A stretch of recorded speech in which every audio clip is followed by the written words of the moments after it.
évident. Un habitué de la boîte maintenant, Gilles Guillon. Qui est C'est avec vrai, nous. c'est vrai. Alors aujourd'hui, c'est avec quelle casquette? Laisse-moi deviner. J'hésite. On dit c'est co-organisateur. Je sais que- Alors, on dit coordinateur Coordinateur de ce ou merveilleux programmateur aussi. C'est-à-dire qu'en fait, moi, je m'occupe de la partie polar du salon. salon. Mhm. Parce que dans le salon du polar à Templemar, il n'y a pas que du polar. Et ça, d'ailleurs, ça va s'accentuer dans les années à venir, depuis qu'on a décidé d'élargir ce salon aux faits divers, aux affaires criminelles. Mhm. On a commencé tout doucement l'an dernier en invitant un ou deux auteurs. Cette année, il y en a un petit peu plus avec Romuald Muller, qui est l'ancien patron de la PJ de Lille. Il y avait le Qu'on a général entendu tout à Galtier, l'heure, oui. qui est l'ancien grand patron de la gendarmerie nationale, etc.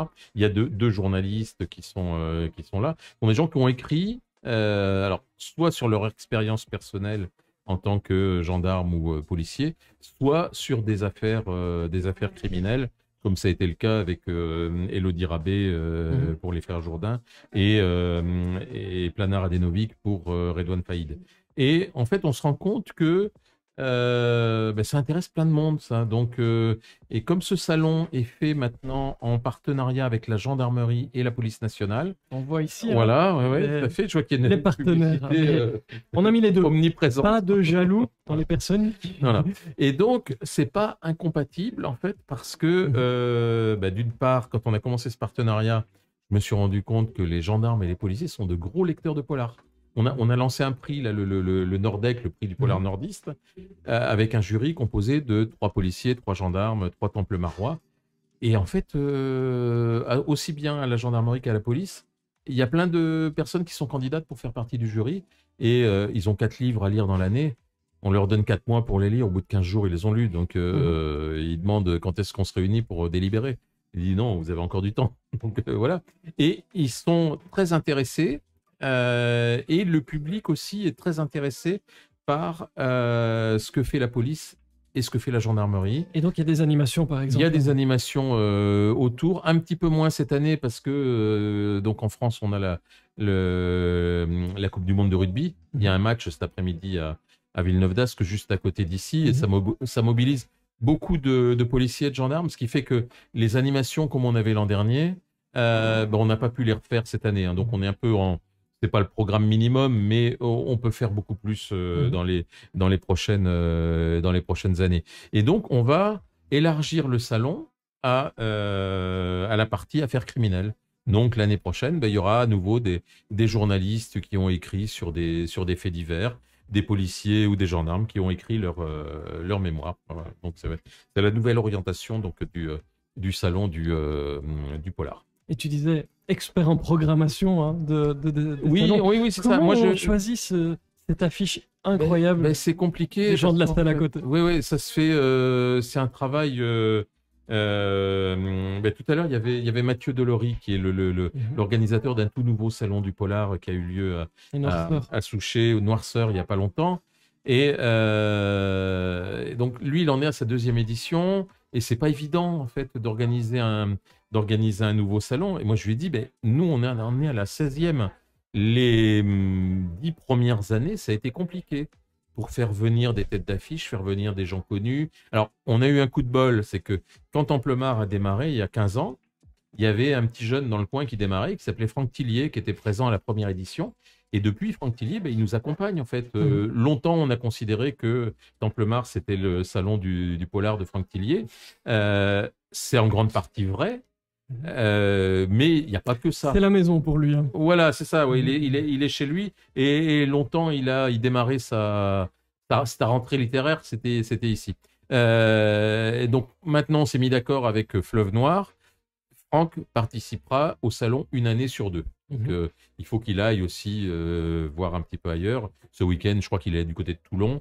Donc, c'est un petit peu normal que les lecteurs des autres régions puissent le rencontrer. Donc, on a eu au départ le coup de pouce de Franck Tillier, puisque le salon a grandi au fur et à mesure que Franck Tillier devenait célèbre et que ses livres touchaient de plus en plus de lecteurs.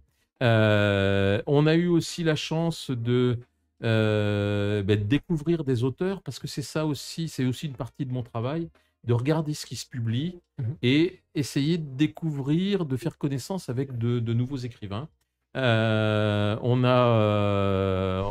a découvert Bernard Minier. Enfin, quand je dis qu'on a découvert Bernard Minier, non, on a été les premiers dans le Nord à faire venir Bernard Minier parce que je l'avais croisé sur un autre salon et puis ça m'avait semblé intéressant. Il venait de sortir Glacé, personne ne le connaissait et tout. Puis j'avais dit, à Templemar, on fait un salon fin septembre, si ça te dit de venir. Il m'a dit, oh, oui, bien sûr, avec plaisir. Et donc, ce qui fait qu'il est venu dès ses débuts. On a eu Olivier Norek et Nicolas Lebel qui sont venus. Ils n'étaient pas encore des vedettes. En fait, là, ces dernières années, j'ai été très fier de faire venir un auteur qui s'appelle Benjamin Dierstein, qui écrit du polar très noir, du polar politique. Il n'y a pas grand monde qui le connaît, mais je me dis que dans les années à venir, c'est quelqu'un qui va devenir très, très, très, très important. Je pense que Jean-Michel Izeb, qui est à côté, va me confirmer tout ça. Et puis, parfois, on a des coups de cœur avec des gens qu'on ne connaît pas. Et un jour, il y a une éditrice qui m'envoie un bouquin. Elle me dit, lisez ça, vous verrez, c'est génial. L'auteur est prêt à venir à Templemar.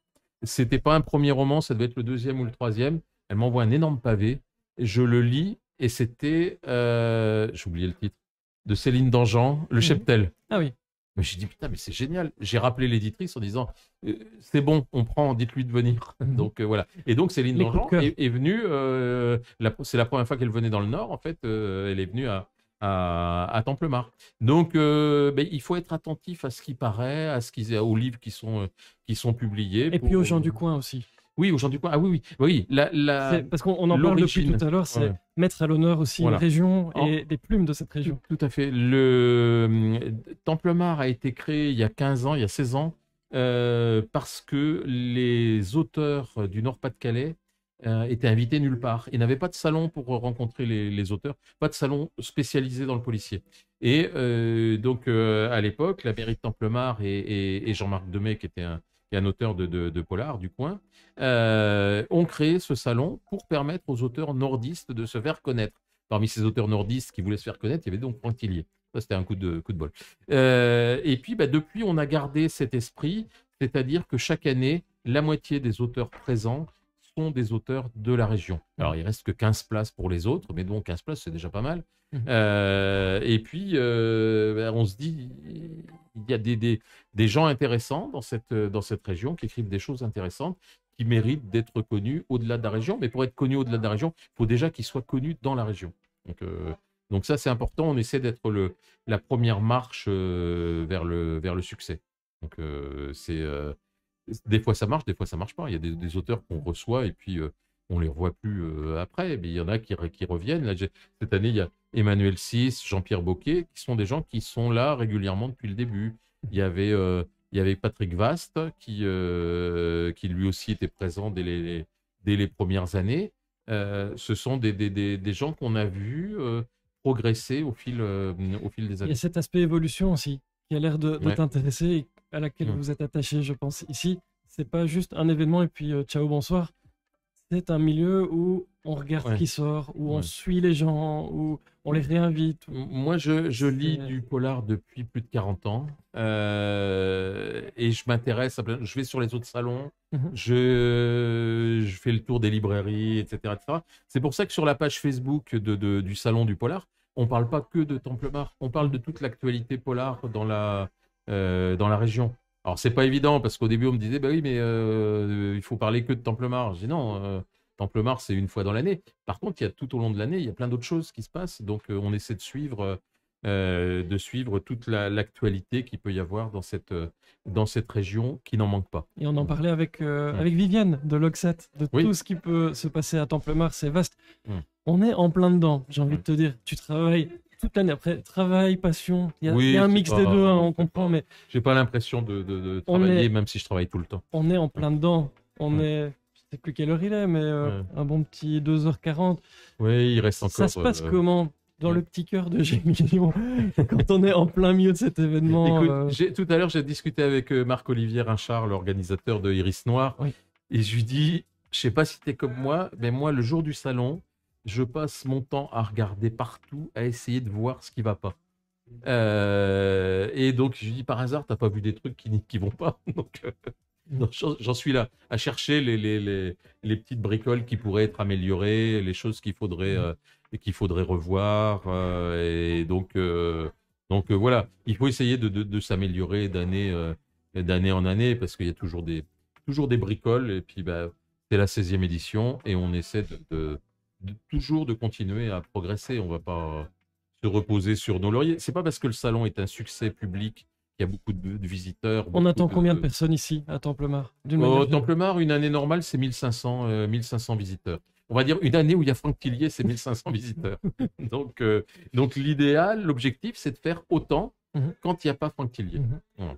Mais je pense qu'on est plutôt bien parti. Hein, je sais pas. J'entends de très bonnes nouvelles de la salle d'à côté où on me dit beaucoup de monde.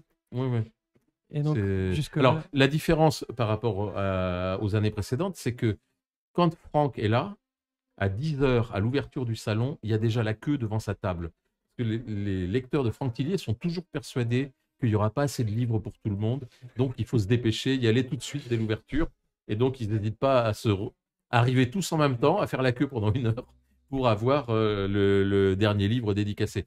Quand Franck est là, c'est comme ça. Quand il n'est pas là, c'est un peu plus fluide parce qu'il n'y a pas le petit bouchon du matin. Cet afflux à l'ouverture. Donc voilà. Mais il y a du monde, ça va. Là, je vois ça rentre, ça sort. Ça fait ressort, ouais, c'est ça. Chercher la chute, Persiphonie.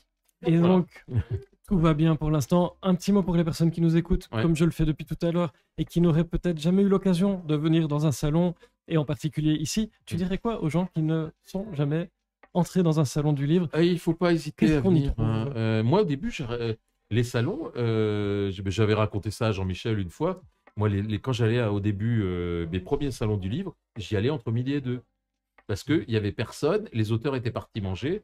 Et en fait, moi, ce qui m'intéresse, au départ, c'est les livres. C'est pas forcément les auteurs. Donc, c'est les livres. Donc, j'allais regarder les livres. Moi, en fait, je suis un peu un maniaque. C'est-à-dire que quand je suis en déplacement quelque part et que je passe devant une librairie, je m'arrête, je rentre dans la librairie pour aller voir ce qu'il y a. On ne sait jamais. Il peut peut-être y avoir un truc intéressant. Donc, c'est une vieille manie que j'ai depuis longtemps. Et en fait, dans un salon, c'était ça. Donc, j'étais un peu embêté toujours quand il y avait un auteur qui était derrière sa table et qui allait m'adresser la parole et me demander me parler de ses bouquins. Alors qu'en fait, moi, je voulais regarder les livres. Bon, maintenant, ça m'est passé, hein, j'ai l'habitude. Mais bon, il ne faut pas avoir peur de parler aux auteurs. Et comme je le disais tout à l'heure, on n'est pas obligé d'acheter. Hein. Ça n'engage à rien de discuter avec un auteur. Le but, c'est pas... le but ultime, c'est peut-être de vendre un livre, mais si ça ne marche pas, l'essentiel, l'auteur, il est là pour en parler, en fait, pour en parler, échanger avec les lecteurs. Que le lecteur achète ou il achète pas, bon, ben voilà, c'est sûr, c'est mieux quand le lecteur achète, mais s'il n'achète pas, l'auteur ne va pas en faire une maladie. Et puis, un salon, ça se prépare toute l'année. Donc, dès demain, tu es au travail. Ça n'arrête jamais. Oui, alors, mais demain, je fais autre chose. Hein. Demain, je vais à côté de Maubeuge, à Aumont. Il y a le rallye Charlemagne avec Sébastien Loeb. Donc, ça, c'est une autre casquette, une autre activité. Et puis, je continue lundi avec, devant mon ordinateur, la rédaction d'un reportage que j'ai fait il y a une dizaine de jours à Rennes. Donc, je travaille pour des magazines de tourisme. Donc, je suis touriste professionnel, c'est-à-dire qu'en fait, Et expert des estaminets. Ouais, expert des estaminets. Donc, je suis payé pour visiter les musées, tester les hôtels, les restaurants, etc. etc. Bon, après, si vous voulez tous avoir le même métier que Gilles, vous pouvez mettre un petit message dans le chat. Ça fait rêver. Hein. Oui, mais après, il faut écrire. Et là, c'est autre chose. Hein. Tu sais ce que c'est. Donc, un tout petit peu. Quand tu passes tes journées devant ton ordinateur à se dire, bon, alors, faut que je trouve comment je vais organiser ça, qu'est-ce qui va pas, etc. etc. Donc, Mais c'est un métier que je peux continuer à faire encore un moment. Ouais. Eh bien, écoute, je te laisse profiter de ce merveilleux événement. Tu dois aller contrôler, noter tout ce que tu vois. Mais merci beaucoup d'avoir été à ce micro une fois de plus. Ouais.